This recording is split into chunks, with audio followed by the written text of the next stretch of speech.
បាទនៅក្នុងវីដេអូនេះខ្ញុំសូមចែកម្លែកពីរបៀបធ្វើ slide presentation បាទជាពិសេសគឺសម្រាប់លោកគ្រូអ្នកគ្រូដែលអត់មានពេលក្នុងការរៀបចំ slide ឬក៏បងប្អូននិស្សិត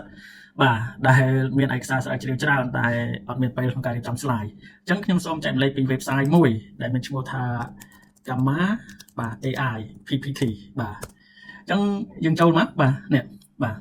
អញ្ចឹងយកចំណុចនេះបាទអញ្ចឹងវាជា website មួយដែលអាចបង្កើត slide presentation ឲ្យយើងបាទណាបាទ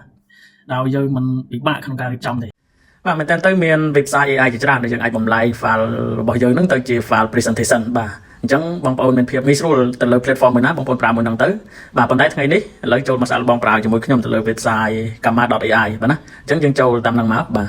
អញ្ចឹងនៅពេលដែលយើងចូលមកកាន់ platform នេះបាទវាចាញ់ទម្រង់បែបនេះអញ្ចឹងយើងអាចជ្រើសរើសយក create new បាទយើងអាចបង្កើតថ្មីបាទណាបាទ new gamma បង្កើតថ្មីឬក៏យើងចូលនេះចូ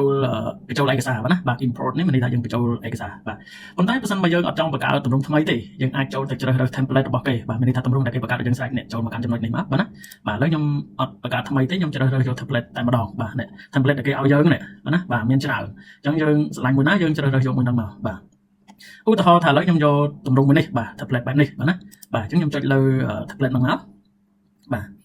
អញ្ចឹងនៅពេលដែលដល់ចំណុចនេះហើយអ្នកយើងចុចពាក្យ create from template បាទចុចយកចំណុចហ្នឹងមកអញ្ចឹងចាំបន្តិចទៅបាទឥឡូវយើងបាន template បែបហ្នឹងហើយអញ្ចឹងចំណុចទី1យើងអាចសរសេរ prompt បាទបើសិនបើយើងមាន prompt ដើម្បីឲ្យ AI កម្មានឹងបង្កើតឲ្យយើងអាចបញ្ចូល prompt នេះមកបាទប៉ុន្តែបើសិនបើយើងគិតថាយើងអត់មានពេលសរសេរ prompt ទេអញ្ចឹងយើងចង់បញ្ចូលឯកសារតែម្ដងបាទនេះបាទឯកសារយើងដាក់ import content នេះមកបាទណាបាទចុចចំណុចនេះបាទឬហើយយើងជ្រើសរើសយកឯកសារដែលយើងចង់បញ្ចូលបាទនេះឧទាហរណ៍ថាឥឡូវខ្ញុំបញ្ចូលឯកសារនេះមួយបាទឥឡូវយើងចាំបន្តិចទៅបាទណាឲ្យវា generate អស់ទៅវាដើរពេញបាទឥឡូវខ្ញុំបញ្ចូលរួចហើយបាទអញ្ចឹងនៅពេលដែលយើងបញ្ចូលឯកសាររួចហើយនេះប៉ុន្តែសូមបញ្ជាក់បាទណាបាទក្នុងការបញ្ចូលឯកសារម្ដងបានតែ 50000 ពាក្យទេបាទមិនលើសពី 50000 ពាក្យទេបាទនេះពាក្យដែលខ្ញុំបញ្ចូលបានតែ 5200 ពាក្យទេបាទណាអញ្ចឹងបន្ទាប់ពីខ្ញុំបញ្ចូលរួចហើយខ្ញុំចុចពាក្យ generate បាទនេះ generate បាទណាបាទអញ្ចឹងយើងចាំបន្តិចទៅឥឡូវកំពុងតែដំណើរការនេះបាទណាបាទ AI កំពុងតែធ្វើការយើងបាទកំពុងតែគិតកំពុងវិភាគទៅលើទិន្នន័យដែលយើងបានបញ្ចូលបាទដូចខ្ញុំបញ្ជាក់អញ្ចឹងដើរលឿនរយត់គឺអាស្រ័យទៅលើអ៊ីនធឺណិតរបស់បងប្អូនបាទឥឡូវAI បានវិភាគទិន្នន័យរបស់យើងរួចហើយឥឡូវ AI ចាប់ផ្ដើមដំណើរការបាទចាប់ផ្ដើម generate បាទ AI generating បាទឥឡូវបងប្អូនចាំបន្តិចទៅបាទណាបាទខ្ញុំមើលឃើញគឺ generate បានល្អបាទណាបាទ generate បានល្អបានត្រឹមត្រូវបាទដោយសារកាលពីខ្ញុំសិក្សានៅក្រៅប្រទេសគឺខ្ញុំឧស្សាហ៍ប្រើកម្មវិធីនេះបាទដើម្បីជួយបង្កើត slide ឲ្យពីព្រោះយើងភាគច្រើនឯកសារច្រើនពេកយើងអត់មានពេលក្នុងការបង្កើតបាទណាបាទអញ្ចឹងគឺយើងប្រើ AI ដើម្បីឲ្យជួយបាទឲ្យជួយក្នុងការបង្កើតឲ្យយើងបាទចំណុចពិសេសគឺបង្កើតបានត្រឹមត្រូវបានល្អហើយនឹងផ្ដល់នៅ key សំខាន់បាទដល់ពេលយើងយកមកប្រៀបធៀបជាមួយនឹងឯកសាររបស់យើងគឺមានលក្ខណៈត្រឹមត្រូវច្រើនបាទនេះហើយជាហេតុផលដែលខ្ញុំ recommend ដល់លោកគ្រូអ្នកគ្រូឬក៏បងប្អូននិស្សិតហ្នឹងសូមប្រើប្រាស់កម្មវិធីនេះបាទណា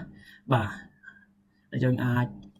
វាមានភាពងាយស្រួលនិងចំណេញពេលវេលាដែរអញ្ចឹងបងប្អូនចាំបន្តិចទៅបាទណាបាទចំណេញដែរបាទយើងអត់បាក់ចំណាយពេលគិតអត់បាក់ចំណាយពេលសរសេរបាទណាបាទអញ្ចឹង AI នឹង generate ឲ្យយើងទាំងអស់ហើយចាប់នៅប្លង់បានល្អបាទធ្វើឲ្យយើងនឹងមានភាពងាយស្រួលបាទហើយយើងក៏អាចកែសម្រួលបានដែរបាទនៅពេលដែល generate ចប់យើងអាចកែសម្រួលឡើងវិញបានបាទណានៅចំណុចណាដែលយើងគិតថាมันពេញចិត្តបាទ